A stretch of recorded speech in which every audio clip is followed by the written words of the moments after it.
इतिहासकारों के इतिहास के कुछ पन्नों ने हमें यह पढ़ाने का प्रयास किया है कि औरंगजेब बहुत बड़ा महान योद्धा था, बहुत शक्तिशाली था, पर इतिहास के इन्हीं पन्नों में इस छत्राणी ने औरंगजेब को वध कर दिखाया जो कोई कल्पना भी नहीं कर सकता था।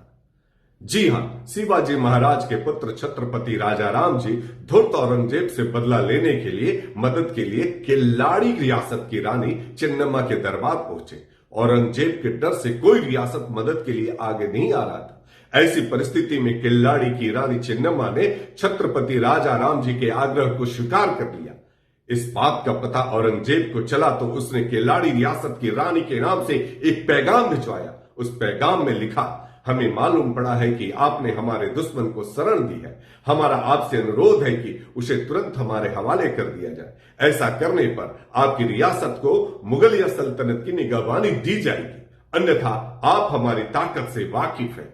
पत्र के जवाब में रानी चेन्नम्मा ने भी औरंगजेब को एक खत भिजवाया और लिखा, बादशाह औरंगजेब, यूं तो किल्लाड़ी के लोगों को आपकी दोस्ती से कोई गुरेज नहीं, लेकिन छत्रपति राजा राम हमारे शरणार्थी हैं और उनकी सलामती हमारा राजधर्म, इसलिए हम उनकी रक्षा में तत्पर रहेंगे और आपकी दी हुई धमकी के परिणाम को हम किल्लाड़ी के आराध्य सर्वशक्तिमान आदिदेव शिव के ऊपर छोड़ते हैं।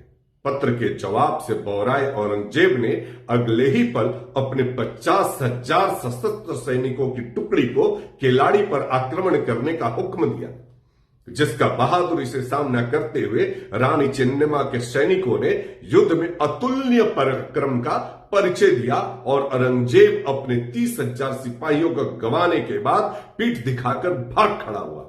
अंततः औरंगजेब को रानी चेन्नम्मा से युद्ध संधि करना पड़ा। औरंगजेब ने रानी चेन्नम्मा को उनकी कुशल सैन्य रणनीति के कारण उन्हें माधा रिच कहा था।